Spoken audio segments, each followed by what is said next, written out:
देखिए, हमारी प्राचीन परंपरा में जन्मदिन है, उत्सव है, वो सब संत महापुरुषों के आशीर्वाद से, यज्ञ हवन से, भोजन भंडारे से, अच्छे कार्यों से मनाया जाता था।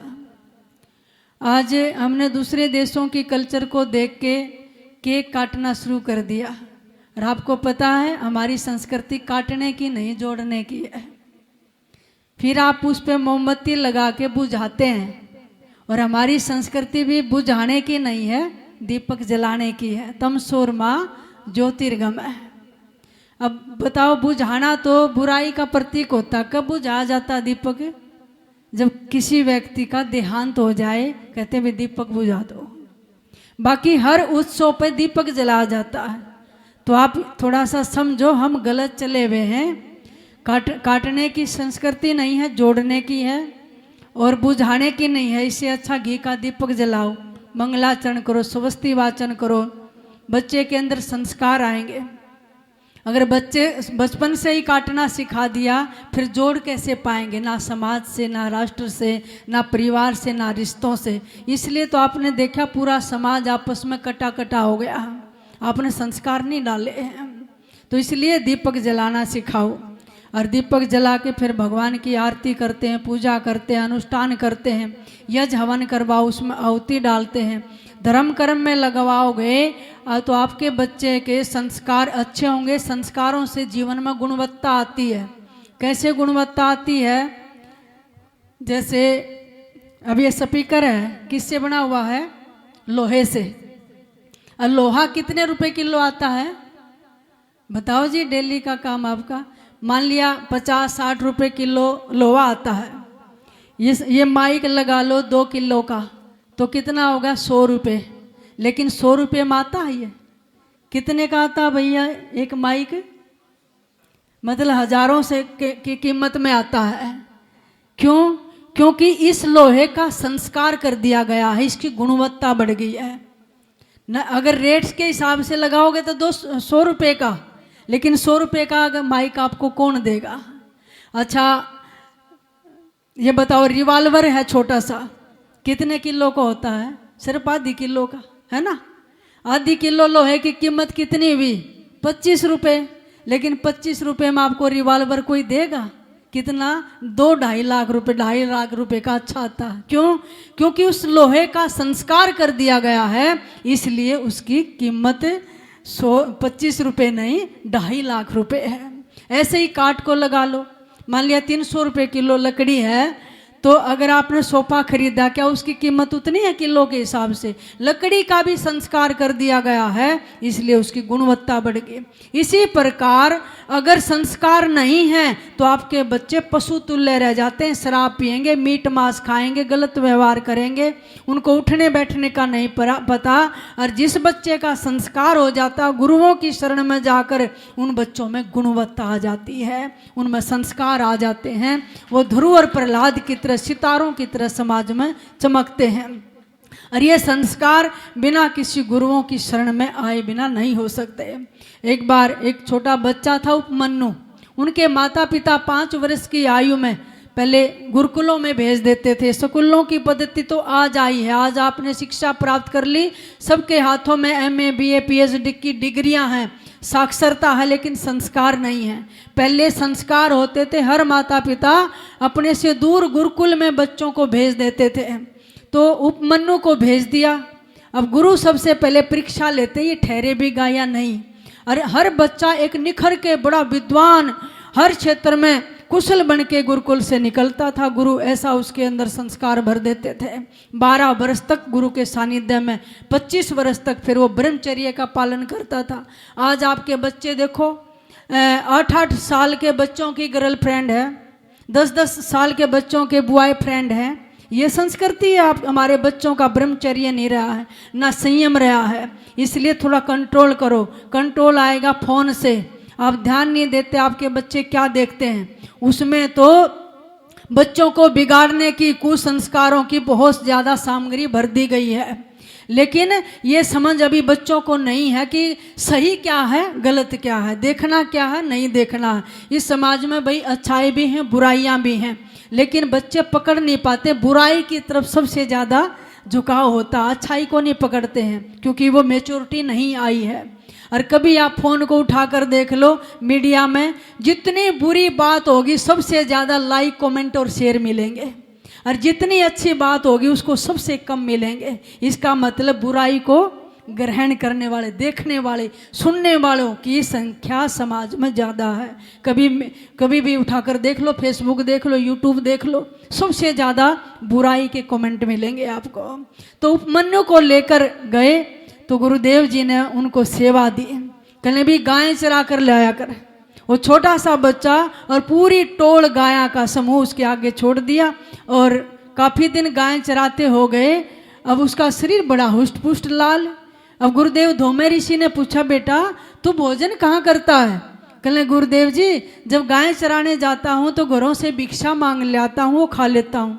कहने लगे भिक्षा मांगकर सबसे पहले अधिकार गुरु का होता है, गुरु के आगे भिक्षा रखते हैं, वो दे तुम्हें कितना दे वो तुम गुरु के ऊपर डिपेंड करता है। तो मेरे को अर्पण किए बिना भिक्षा क्यों मांगी? अगले दिन गया तो कहने लगे भिक्षा नहीं मांगने, भिक्षा लेकर सबसे पहले गुरुदेव को रखी। अब गुरुदेव ने परीक्षा के लिए उनको भोजन दिया ही नहीं, फिर भूखा गाय चराने चला गया। 2-4 दिन में फिर पूछा, शरीर वैसा का वैसा पुष्ट उपमन्यु का। तो गुरुदेव ने पूछा, भाई अब भोजन तू कहाँ करता है? कहने लगे गुरुदेव जी आपको अर्पण करके और फिर मेरे को तो मिलता नहीं, मैं दोबारा घरों से मांग लाता हूँ। कहने लगे ये तो गृहस्थियों पर बोझ हो गया, दोबारा नहीं मांगना। जिन गृहस्थियों से भिक्षा करके लाए हैं आगे से, तो उसने मांगना छोड़ दिया, फिर शरीर फिर भी हुष्ट पुष्ट। तो कहने लगे अब क्या खाता है? कहने लगे गऊओं का दूध निकाल के पी लेता हूँ। कहने लगे मेरी आज्ञा तो नहीं थी, ये तो बछड़ों का अधिकार होता दूध पर, तो तूने गुरु की आज्ञा बिना दूध क्यों पिया? अब कस रहे थे कि ये सेवा में ठहरेगा या नहीं ठहरेगा। और कबीर साहब कहते हैं, सेवक सेवा में रहे अंत कहो नहीं जाए, दुख सुख सिर ऊपर सहे कहें कबीर समझाए। कहते हैं बीस दुख सुख भी आएंगे, गुरु परीक्षा भी लेंगे, कभी गलत को ठीक और ठीक को गलत है, कभी जानबूझ, कभी डांट लगेंगे, कभी परीक्षा भी होंगी, लेकिन कोई विरला ठहर पाता है नहीं तो कई तरह के उपंग आएंगे। किसी के बुराई आ जाएगी, किसी के मन में अहंकार आ जाएगा, किसी के चौधरीपन आ जाएगा, कोई बोस बनना चाहेगा। अब गुरुओं के पास सेवा करने आसान थोड़ा है, मुर्दा बन के आज्ञा में नम्रता से सारे गुण आते हैं। तो उसका दूध भी छुड़वा दिया। फिर उसने देखा शरीर अभी भी ठीक है। कहने लगे अब तू क्या खाता है? फिर पूछा 5वें दिन। कहने लगे गुरुदेव जी जब बछड़े दूध पी लेते हैं उसके बाद जुगाली करते हैं, जो मुंह से फेन झाग निकालते हैं, मैं उसको चाट लेता हूँ। कहने लगे अच्छा, फिर बछड़े तो दयालु होते हैं, जानबूझ के तेरे लिए ज़्यादा झाग निकाल लेंगे, तो तूने मेरी आज्ञा के बिना वो झाग भी क्यों खाए? तो उसको वो भी छुड़वा दिया। तो कई दिन बीत गए भूखे उसको, और लेकिन दृष्टि भीतर से गुरु की उसकी तरफ है। उसमें क्या रिएक्शन है, उसमें क्या प्रतिक्रिया है, चेहरे पर भाव कैसे आए हुए, गुरु सब देख लेते हैं। क्योंकि गुरु कुमार शीस कुंभ है, गड़गड़ का देखोटे, अंतर हाथ सहार दे, बाहर बाए चोट। कुमार के दोनों काम होते हैं। ऊपर तो होता नकली थप्पड़ जो काट का होता है, किस लिए होता है? मटके को सीधा करने के लिए, गोल बनाने के लिए, टेढ़ा ना हो कहीं से भी। और अंदर होता असली हाथ, है ना, असली हाथ अंदर होता, अंदर से भी सीधा रखना। गुरु का असली हाथ भीतरी होता है, ऊपर तो दिखावटी होता हमें सीधा करने के लिए। तो सारे गुरुओं का यही सिद्धांत है। तो वो भाग्या नहीं। एक दिन ज़्यादा भूख लगी, उसने आँख का फल पत्ते खा लिए। उसका वो जहरीला होता, उसको आंखों से दिखना बंद हो गया। अब किधर जाऊं? गायों का अनुसरण करते हुए पूंछ पकड़ ली, और गाय जिधर से जा रही थी उनके पीछे पीछे हो लिया। आगे एक कुआं आ गया, उसको दिखाई दिया नहीं, अंधा हो गया, कुएं में गिर गया। सारा दिन पड़ा रहा, गहरा कुआं था, दिखाई नहीं दिया। अब गुरुदेव जी ने सोचा सब शिष्य आश्रम में उपस्थित हैं, उपमन्यु नहीं है। शाम हो गई, दिन छिप गया, अंधेरा हुआ। गुरु लालटेन लेके जंगल में ढूंढने के लिए निकले। बेटा उपमन्यु, बेटा उपमन्यु कहाँ हो? गाय तो लौटाई, तू कहाँ पर है? कुएं से आवाज आई दूर जंगल में, गुरुदेव जी मैं यहाँ कुएं में पड़ा हुआ हूँ। गुरुदेव जी गए वहां पर, और गुरुदेव जी ने कहा भी तेरी ये हालत कैसे होगी? कि गुरुदेव जी मैंने आग के पत्ते पड़ खा लिया, उससे मुझे दिखाई नहीं दिया और उसके कारण मैं अंधा हो गया, कुएं में गिर गया। उसको बाहर निकाला। अब गुरुदेव जी के अंदर सिद्धियां थी। अब उन्होंने अश्विनी कुमारों को याद किया। देखो कितनी मंत्रों में शक्ति थी। पहले जब भी आह्वान करते यज्ञ कुंड में देवता हाजिर हो जाते थे, धरती पे हाजिर हो जाते। अश्विनी कुमार वैद हैं, गुरुदेव जी ने उनको आह्वान किया तो अश्विनी कुमार दोनों भाई धरती पे उपस्थित हो गए। महाराज ऋषि जी किस लिए बुलाया आपने? कि मेरा शिष्य अंधा हो गया, इसकी दवाई करो। उन्होंने एक वैद्य थे, उन्होंने परीक्षा ली, उसको पीने के लिए दिया तो उन्होंने कहा सबसे पहले मेरे गुरु को अर्पण करो। मैंने अर्पण किए बिना प्रसाद नहीं खाया था, ये आग का पत्ता और फल खा लिया, उसका हालत हुई कि मैं अंधा हो गया। ये जो आप मुझे दवाई या अमृत कुछ भी दे रहे हो, पहले मेरे गुरु को अर्पण करो। गुरुदेव जी ने अपने हाथ से उपमन्यु को वो दवाई अमृत पिलाया, उसकी वापस ज्योति लौट आई। और फिर अश्विनी कुमारों ने खुश होकर गुरुदेव जी ने उपमन्यु को आशीर्वाद दिया कि छोटी ही अवस्था में सेवा से इतनी प्रसन्नता है, बिना पढ़े तेरे को सारी विद्याएं याद हो जाए। 14 विद्याओं का ज्ञाता और छोटी सी उम्र में उपमन्यु हो गया। और गुरु हाथ पकड़कर आश्रम में ले आए कि नित्य सेवा भी कर, लेकिन वो वेद शास्त्र उपनिषद पढ़ाने लग गया। सब विद्याएं उसको कंठस्थ हो गई। ऐसे था गुरुकुलों का, ब्रह्मचारियों का, आश्रमों का जीवन। छोटे से बच्चों को गुरु घड़ देते थे, उसको निखार देते थे, कोई बच्चा बिखरता नहीं था। 25 वर्ष तक ब्रह्मचर्य में रहकर फिर चाहे तो आजीवन सन्यासी रहे, फिर गृहस्थ में जाए तो गृहस्थ की मर्यादा का पालन करता था। एक पत्नी या एक पति वर्ता बन के रहते थे। फिर जैसे ही 50 की आयु हुई फिर वानप्रस्थ में प्रवेश करते। वानप्रस्थ के बाद फिर हर कोई भारतीय सन्यासी हो जाता था। 100 वर्ष की सामान्य आयु होती थी। इसलिए कबीर साहब जी फरमाते हैं गुरुओं से ज्ञान लेना इतना आसान नहीं है। ये तो ज्ञान के भंडार हैं, पर कैसे मिलेगा? कबीर गुरु से ज्ञान जो लीजिए, शीश दीजिए दान, भौतुक बंधु बह गए राख शीश अभिमान। गुरु को अपना तन मन अर्पण करना पड़ता है। अर्पण का मतलब सदगुरु ये शरीर आपका, इससे सेवा आपने लेनी है, नाम भी आपने जपवाना है, भक्ति भी आपने करवानी है। मेरा कुछ नहीं है, ये सदगुरु मेरी प्रार्थना आप करो। तो गुरु देखो कैसी कैसी विद्या सिखाते हैं, सेवा करवाते हैं। सेवा से पुण्य बनते हैं और पुण्यों से सुख मिलता है। जिसके जीवन में सेवा नहीं है, पुण्य नहीं है, धर्म नहीं है, उसके जीवन में दुख आता है, शारीरिक भी और मानसिक भी, पारिवारिक भी, सामाजिक भी। और जिसके जीवन में धर्म है, पुण्य है, अच्छे कर्म है, उसके जीवन में सुख आता है। तो प्यारी आत्माओं, सुख लेना है तो धर्म में वर्ती बना लो। ज़्यादा से ज़्यादा संतों के सानिध्य में रहो, सेवा में रहो, आज्ञा में रहो, तो देखो अपने आप भीतर से ज्ञान भी आने लग जाता है, आनंद आने लग जाएगा और सद्गुरुओं का आशीर्वाद रहेगा।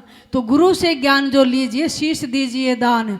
यानी है तो चमड़े का, बताओ क्या है इसके अंदर? हाड़ मास का पुतला, काल भी तो ले जाता, ये सदगुरु को दे दो।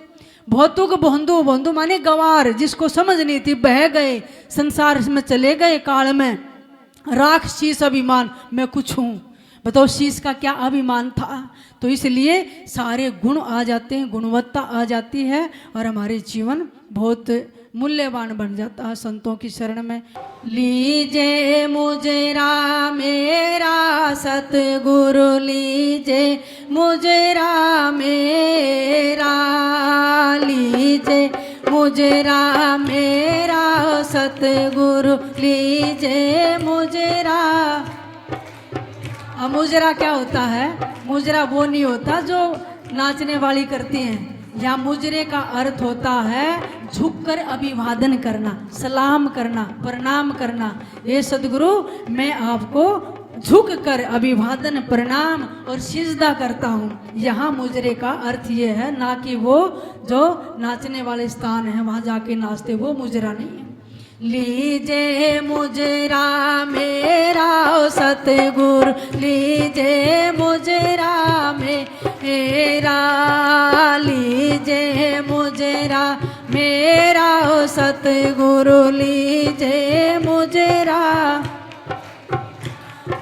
सप्तपुरी पर सार चलाऊं, सप्तपुरी पर सार लाऊं, ले सतगुरु का चेहरा, सतगुरु ले सतगुरु का चेहरा, लीजे मुजरा मेरा, सतगुरु लीजे मुजरा मेरा, लीजे मुजरा मेरा, सतगुरु लीजे मुजरा। 14 कोट कटक दल काटो, 14 कोट कटक दल तो ज्ञान सबद समसेरा, सतगुरु ज्ञान सबद समसेरा, लीजे मुजरा मेरा, सतगुरु लीजे मुजरा मेरा, लीजे मुजरा मेरा, सतगुरु लीजे मुजरा में। चित्रगुप्त के कागज चीरो, चित्रगुप्त के चीरो मेटो सकल बखेरा, सतगुरु मेटो सकल बखेरा, लीजे मुजरा मेरा, सतगुरु लीजे मुजरा मेरा, लीजे मुजरा मेरा, सतगुरु लीजे मुजरा में। धर्म राय की बंद छुड़ाऊं, धर्म राय की झिलमिल नूर उजेरा, सतगुरु लीजे लीजे मुजरा मेरा, सतगुरु लीजे मुजरा। शून्य शहर में सैल हमारी, शून्य शहर में हमारी, अवगत नगर बसेरा, सतगुरु लीजे मुजरा मेरा, लीजे मुजरा मेरा, सतगुरु लीजे मुजरा में। अगर डोर पर अगर दीप है, अगर डोर पर अवगत महल उचेरा, सतगुरु लीजे मुजरा मेरा, लीजे मुजरा मेरा, सतगुरु लीजे मुजरा मेरा, लीजे मुजरा मेरा, सतगुरु लीजे मुजरा में। दास गरीब कह रे संतो, दास गरीब कह रे संतो, बोर न होसी फेरा, संतो लीजे मुजरा मेरा, लीजे मुजरा मेरा, सतगुरु लीजे मुजरा में। लीजे मुजरा मेरा, सतगुरु लीजे मुजरा मेरा। दास गरीब कह रे संतो, दास गरीब कह रे संतो, बोर न होसी फेरा, संतो लीजे मुजरा मेरा, लीजे मुजरा मेरा, सतगुरु लीजे मुजरा। लीजो मुजरा मेरा, सायब लीजो मुजरा मेरा, लीजो मुजरा मेरा, सायब लीजो मुजरा मेरा। बोलिए सद्गुरुदेव भगवान, गुरुदेव भगवान की जय। सत साहिब।